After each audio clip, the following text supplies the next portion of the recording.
Llevé a mi padre al partido imposible de octavos.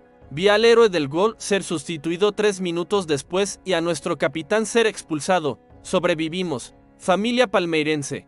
El héroe de nuestro partido más importante jugó exactamente 3 minutos después de cumplir su destino.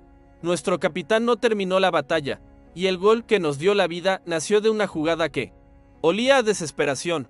Ganamos un partido que, bajo cualquier ley de la lógica, debimos haber perdido. Necesito que entiendan la cadena de milagros, confusiones y actos de fe que nos llevaron a sobrevivir la noche más extraña de la historia de nuestro club. Pero para entender por qué un simple partido de octavos de final se sintió como el fin del mundo, tienen que conocer nuestra odisea, porque esta historia no empieza en el estadio, sino en el frío consultorio de un médico. Todo comenzó allí con el doctor, un hombre práctico con cero espacio para la pasión, mirando los exámenes de mi padre de 70 años. Don Antonio, dijo con tono grave, su corazón está estable, pero un viaje intercontinente, el estrés, las multitudes, es un riesgo que no le recomiendo correr. Mi padre, que tiene la historia del Palestra Italia corriendo por sus venas, soltó una risa seca. Doctor, con todo respeto, mi corazón ha sobrevivido a la Copa Libertadores del 99, a 2 descensos y a ver a Marcos atajar con un solo brazo. Créame, el único riesgo para mi corazón sería no ver a mi Palmeiras en un partido que la historia nunca volverá a repetir. Esa fue toda la discusión. Cuando la FIFA confirmó el absurdo, el imposible duelo de octavos del Mundial de Clubes contra Botafogo, supe que nuestro destino estaba sellado. El problema, como siempre, era el dinero. La solución fue dolorosa pero necesaria. Mi vieja moto, compañera de tantas llegadas al Allianz Parque, fue vendida. El dinero nos alcanzó justo para los vuelos y los boletos. ¿Qué conseguimos de milagro? Gracias a la generosidad de otro hincha en un foro de internet. Aterrizamos en la ciudad sede 2 días antes, con el dinero justo y el corazón rebosante. La víspera del partido, decidimos caminar cerca del estadio para absorber el ambiente. Y ahí, el primer golpe del destino. Paramos a comer algo rápido y al momento de pagar, metí la mano en mi bolsillo. Vacío, el pánico se apoderó de mí. La cartera con nuestros documentos. El poco efectivo que nos quedaba y peor aún, las entradas impresas, no estaba. Se nos heló la sangre. Por una hora que pareció una eternidad, desandamos nuestros pasos, preguntando en un idioma que apenas balbuceábamos. Con la desesperación creciendo, mi padre se sentó en una banca, pálido. Hijo, si hasta aquí llegamos, no te preocupes. Ya fue una aventura, cuando toda esperanza estaba perdida. Un chico de la limpieza del restaurante salió corriendo hacia nosotros, agitando la cartera en su mano. La había dejado sobre la mesa. El alivio fue tan inmenso que rompí a llorar ahí mismo. Era una señal, este viaje nos iba a exigir sufrir por cada gramo de alegría. El día del partido, la calma antes de la tormenta, llegamos al estadio 3 horas antes. El aire vibraba. Era un carnaval surrealista. Cánticos en portugués de 2 hinchadas enemigas resonaban en un país ajeno. El olor a comida local se mezclaba con la tensión.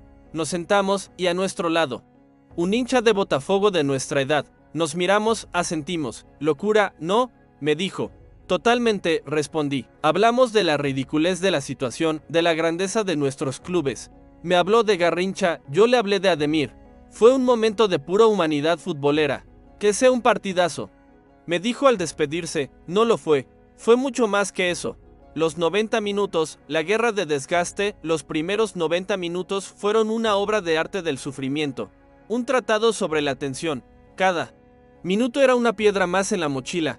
El juego era trabado, violento en su lealtad táctica. Veías las amarillas salir como si fueran panfletos. Barbosa al 3, Telsal 35. Nuestro propio capitán Gómez al 40. No era un partido para los débiles. Era una batalla de trincheras. Mi padre no se movía. Su mirada iba del campo a su viejo reloj de pulsera, como contando los segundos para una explosión inevitable. En el minuto las 6:04, Abel Ferreira movió el tablero. Sacó a Vitor Roque y mandó al campo a un chico con el número 10. Paulino. Hubo un murmullo de aprobación en la grada. Necesitábamos algo, cualquier cosa, un chispazo. El resto del tiempo regular se consumió en una agonía de faltas y pases fallidos. El 0-0 se sentía como una sentencia. El pitazo final fue un respiro antes de sumergirnos de nuevo en aguas más profundas. Tiempo extra, la montaña rusa emocional. El tiempo extra comenzó y la atmósfera cambió. El miedo se fue, reemplazado por una resignación fatalista. Lo que tuviera que ser, sería. Y entonces, Pasó, minuto 100. Recuerdo que estaba mirando a mi padre, preocupado por el esfuerzo. Él me señaló el campo con la cabeza. Mira, mira, hay espacio. Richard Ríos, nuestro colombiano incansable, encontró ese espacio. Condujo. Levantó la vista y metió un pase que pareció cortar el tiempo. La pelota encontró a Paulino en el borde del área. El control fue perfecto. El remate, aún mejor, secó, bajo. Junto al poste, la red se mueve. Gol, gol, gol. No he gritado así en mi vida. Fue un sonido gutural, animal. Salté tan alto que mis piernas acalambradas protestaron. Abracé a mi padre, levantándolo del asiento. Él golpeaba mi espalda, gritando vamos, porra. Era la liberación total. El héroe había llegado desde el banco. Era la historia perfecta. Pero este partido no era una historia perfecta. Era una historia de Palmeiras. Minuto 103, la euforia aún corría por nuestras venas cuando vimos la tablilla electrónica levantarse. Verde, las 13.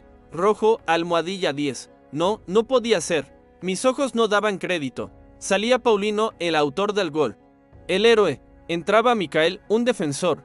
Un silencio desconcertado cayó sobre la tribuna, seguido de un rugido de confusión. ¿Pero qué hace? ¿Está lesionado? Abel ficó maluco. Abel se volvió loco. Miré a mi padre. Su cara era un poema de incredulidad. Nunca vi algo así.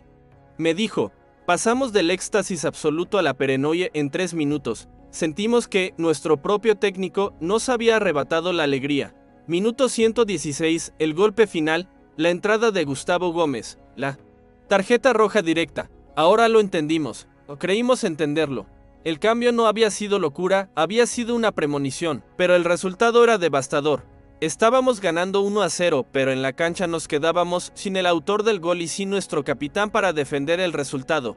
La hinchada de Botafogo, que había estado en silencio, rugió como si hubieran marcado ellos. Olían sangre. Y nosotros, en la grada, nos sentimos completamente desamparados. Los últimos minutos fueron indescriptibles. No fue fútbol, fue supervivencia. Era ver a 10 guerreros de verde formando una muralla humana, despejando balones con la cabeza, con el pecho, con el alma. Era ver a Weberton, nuestro santo, convertirse en un villano para el rival, ganándose una amarilla en el 125 por arañar cada segundo del reloj. Y cada segundo que arañaba era un segundo de vida para nosotros. El pitazo final no fue una explosión de alegría, fue un suspiro. El suspiro colectivo de miles de almas que habían dejado todo en esa grada. El alivio de haber sobrevivido a un huracán. Nos quedamos en la grada hasta que estuvo casi vacía. Mi padre me tomó del brazo. Hijo, me dijo con la voz ronca. El médico me dijo que esto podía matarme, pero esto es lo que me mantiene vivo. No ganamos solo un partido de octavos de final. Ganamos una batalla contra la lógica, contra el destino y contra nosotros mismos. Y entendí que ser de Palmeiras no es elegir al equipo que siempre gana con facilidad.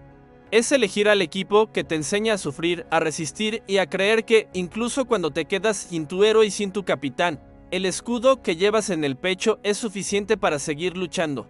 DR, en contra de la opinión médica, llevé a mi padre un partido a vida o muerte de octavos. El partido fue 0-0 por 90 min.